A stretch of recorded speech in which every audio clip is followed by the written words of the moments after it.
dia beriman dulu, tetapi dia melawan daripada akalnya. Iya. Nah, itu yang kita sebut tidak logis jadinya. Contoh yang paling gampang adalah begini. Tuhan pasti dia adalah punya sifat. Iya. Maha baik, maha benar, maha suci, maha pengampun. Ini adalah sifat-sifat yang kita ketahui Yang daripada kita ketahui, Tuhan. ya. Maha pencipta dan sebagainya. Ketika dia melanggar sifat-sifat ini, logis nggak gitu? Iya. Ini sudah melanggar sifat nih. Iya. Berarti dia sudah melanggar kodratnya sendiri gitu. Iya. Ketika ada pelanggaran kodrat ini, berarti Tuhan ini Dengan menggunakan logis sebagai bentuk bahwa ini yang paling logis, maka ini yang paling benar. Itu kan pertanyaannya. Karena di setiap agama yang saya lihat, tetap ada hal-hal yang tidak bisa kita logiskan. Ya. Makanya di situ selalu iman. Haleluya, haleluya, haleluya. Assalamualaikum warahmatullahi wabarakatuh. Salam Aki. Aku kabarkan Injil keselamatan. Bapak Ibu kasih Tuhan, ketemu lagi dengan saya Evangelis Abraham Effendi Usman. Bagaimana kabar Bapak Ibu semua? Tentu luar biasa. Nah, saudaraku para pencinta Injil Bahagia, saya ingin mengajak kita semuanya untuk melihat sebuah cuplikan video dan nanti akan diberikan reaksi oleh saudara kita Bro Pil Pahit. Nah, kalau beliau yang memberikan reaksi benar-benar pahit sekali saudara ya. Menusuk sekali ketika didengar oleh orang yang bersangkutan, di mana orang-orang tertentu yang selama ini mengolok-olok Alkitab, mengolok-olok iman kekristenan, bahkan mencari lahan Alkitab saudaraku. Sebagaimana yang sering saya sampaikan, kebenaran itu tetaplah kebenaran. Sekalipun banyak orang mencoba untuk menyalahkan, mengolok-olok, kebenaran itu tetap bisa berdiri sendiri dan dia berdiri kokoh tanpa terpengaruh dengan ocehan, dengan olok-olokan, dengan ejekan oknum-oknum tertentu, para mukallaf yang sudah keluar dari hidayahnya Tuhan. Nah, saudara ya, ini marah lagi mereka kalau saya pakai hidayah, saudara. Baik Bapak Ibu, sebelumnya saya ingin membacakan sebuah ayat Al-Quran di surat Maryam 19 ayat 71. Wa minkum illa wariduha kana ala rabbika hatman maqdiyan. Dan semua orang di antara kamu mendatangi neraka, hal itu bagi Tuhanmu suatu kemestian yang sudah ditetapkan. Semua orang. Ya, semua orang di antara kamu mendatangi neraka, hal itu bagi Tuhanmu suatu kemestian yang sudah ditetapkan. Nah, jadi kepastian untuk mendatangi neraka itu benar-benar ada, nyata. Tertulis dalam surat Maryam 19 ayat 71. Dan semuanya yang namanya manusia, kalau dia punya unsur manusia, punya gen manusia, pasti ya mendatangi neraka. Hal itu suatu ketentuan yang sudah ditetapkan. Dan yang menetapkannya itu siapa?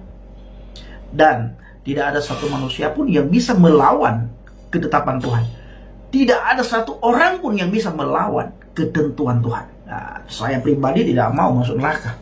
Ya pasti kita mencari hal yang benar-benar ada kepastian, ada keselamatan. Bukan mudah-mudahan, bukan moga-moga, dan bukan juga ya sebagaimana yang sering saya perdengarkan.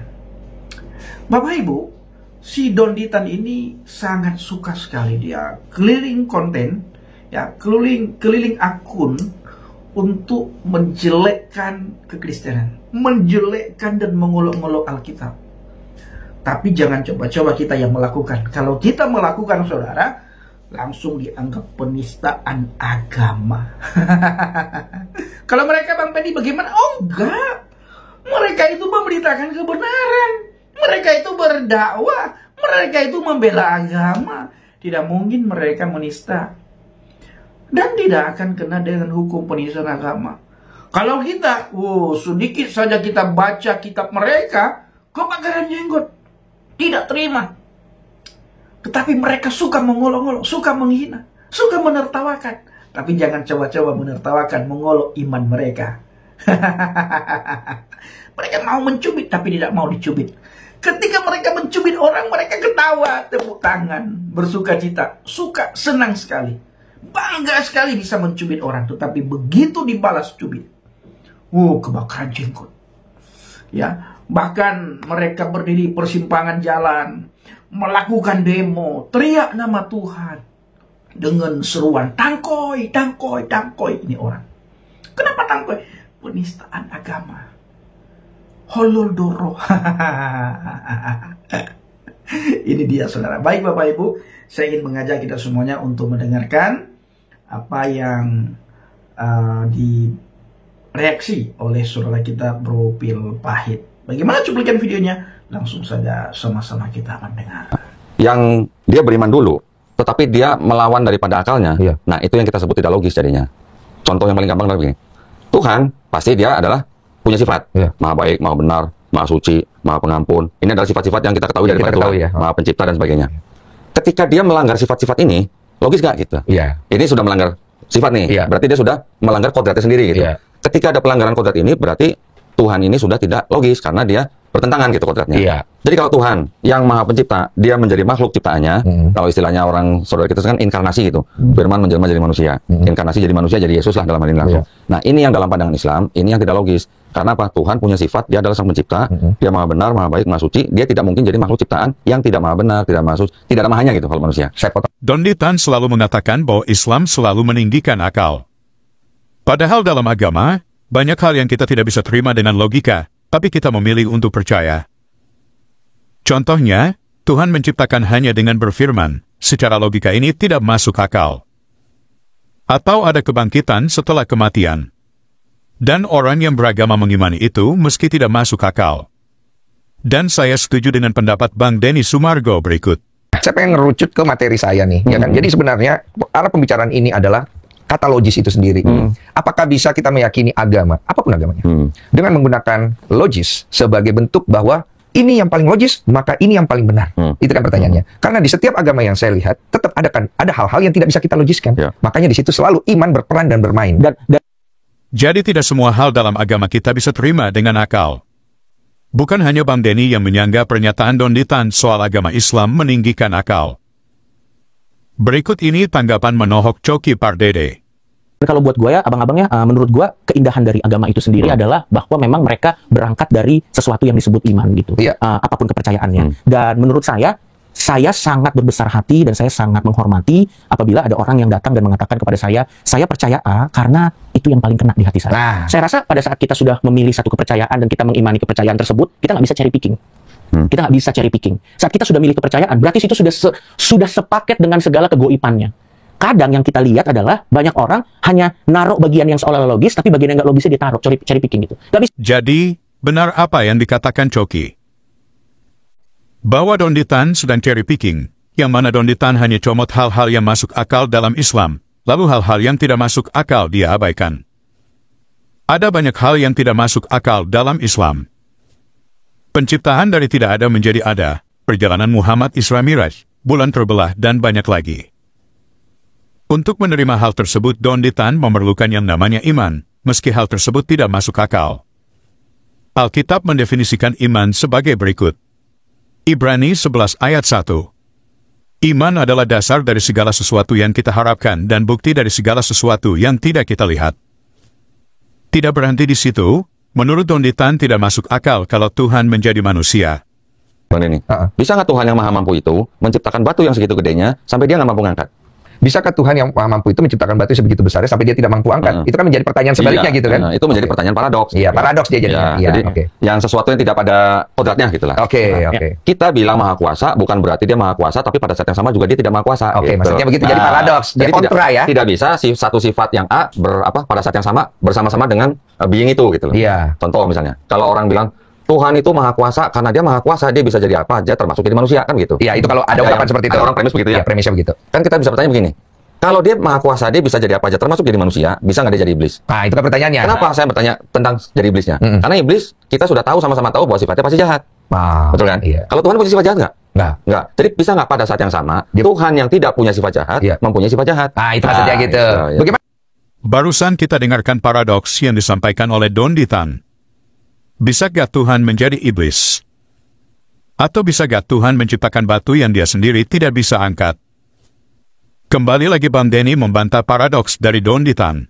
Gitu. Iya. Bagaimana kalau unsurnya sama? Unsur apa? Kita bicara, ambil analogi ya. Misalnya walaupun tidak bisa apple to apple ya. Kita ambil analogi aja. Misalnya air ya. Air yang besar ya di tengah laut dengan kumpulan air yang banyak. Kemudian air itu kemudian diambillah dalam sebotol botol gitu. Dia terpisah dengan air yang besar itu. Unsurnya sama gitu kan. Apakah membuat air yang ada di dalam botol itu menjadi berbeda dengan air yang ada di laut itu? Kan itu pertanyaannya. Kandungannya sama. Kandungannya sama kan. Tapi secara porsi, secara besar, secara volume, dia tidak besar karena dia hanya diambil sebotol. Bagian daripada air Bagian besar. daripada air itu gitu. Jadi, Bang Denny mau bilang, hakikat Tuhan itu tidak berubah, dia tetap Tuhan meski menggunakan wujud manusia. Sama seperti air laut yang ditaruh dalam botol. Botol itu bukanlah air laut, tapi dalam botol ada unsur air laut. Begitu juga Yesus dan keilahiannya. Bukan cuma Bang Denny yang sanggah pernyataan Donditan. Kali ini giliran Coki Pardede. Misalnya tadi mengenai paradoks-paradoks tadi, misalnya contoh, saya bukan Kristen, tapi kalau saya mau menjawab, apakah Tuhan bisa menciptakan batu yang dia sendiri tidak bisa? Itu adalah pertanyaan yang sering ditanyakan orang ateis kepada orang yang monoteistik itu. Sebenarnya jawabannya gini, dia bisa, tapi untuk apa? Bisa, tapi untuk apa? Karena sifat Tuhan itu ada banyak. Sepemahaman saya dulu waktu saya masih Kristen, dan saya rasa Kristen ini kan Abrahamik, jadi pasti ada nyenggol-nyenggol dengan Islam Yahudi. Dia bisa, tapi untuk apa? Tuhan itu berhikmat, Tuhan itu adil, Tuhan itu belas kasih, dan Tuhan itu pokoknya kalau di Islam ada 99, kalau di Kristen saya tidak tahu, tapi sifatnya banyak. Dan dia tidak akan melakukan sebuah tindakan yang melanggar sifat lainnya. Pertanyaannya begini, apakah Tuhan bisa mengangkat batu yang dia tidak sendiri bisa angkat? Kalau pertanyaannya bisa atau tidak, jawabannya bisa. Tapi balik lagi, dia tidak akan melanggar keilahian dia dengan sifatnya yang lain. Sehingga nanti pertanyaan selanjutnya adalah, untuk apa? Tapi gini, sorry. Tadi kan Coki kan menanggapi yang tentang bagaimana bisa nggak Tuhan menciptakan batu yang sedemikian gedenya sampai dia tidak bisa mengangkatnya. Ya. Itu memang paradoks. Karena begitu dia tidak bisa mengangkatnya, dia sudah tidak maha kuasa lagi. Kalau begitu sekarang pertanyaannya, apakah dia bisa mengangkat batu? Untuk apa? Apa tujuan? Apa yang harus saya buktikan dengan melakukan ini itu apa? Karena kalau permasalahannya adalah kemahakuasaannya, ada hal lain yang lebih tepat sasaran yang bisa dia lakukan untuk menjawab soal kemahakuasaannya. Ngerti nggak maksud gua?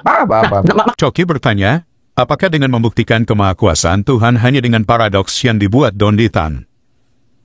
Kalau Tuhan menjadi setan, untuk apa? Apa yang dia mau buktikan dari situ? Kalau Tuhan menciptakan batu yang dia sendiri tidak bisa angkat, pertanyaannya, untuk apa? Saya setuju dengan Coki, Tuhan itu sumber hikmat, artinya semua yang dilakukannya tentu berdasarkan hikmat.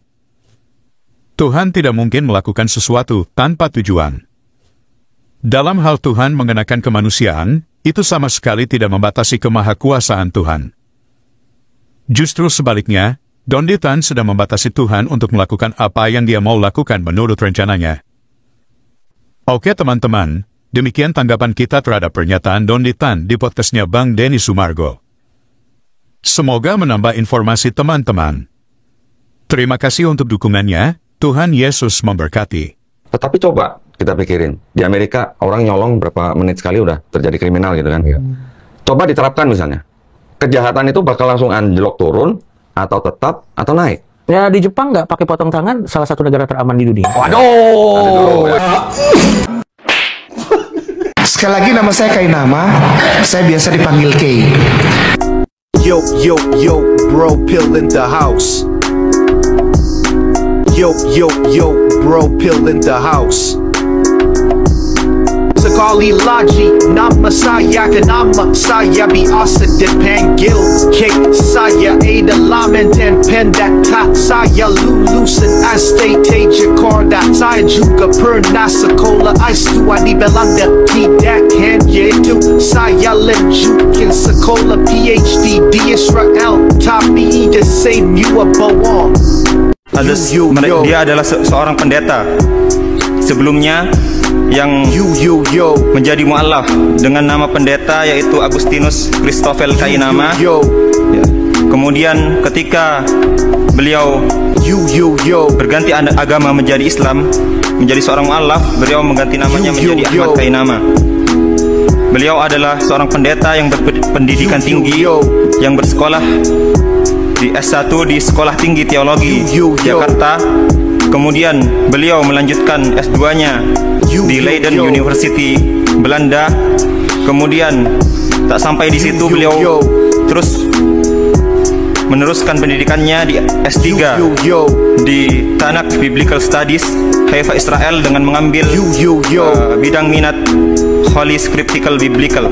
Sekali lagi nama saya kenapa saya biasa dipanggil K. Saya adalah mantan pendeta, saya lulusan STT Jakarta. Saya juga pernah sekolah S2 di Belanda. Tidak hanya itu, saya lanjutkan sekolah PhD di Israel. Tapi the same you are bohong.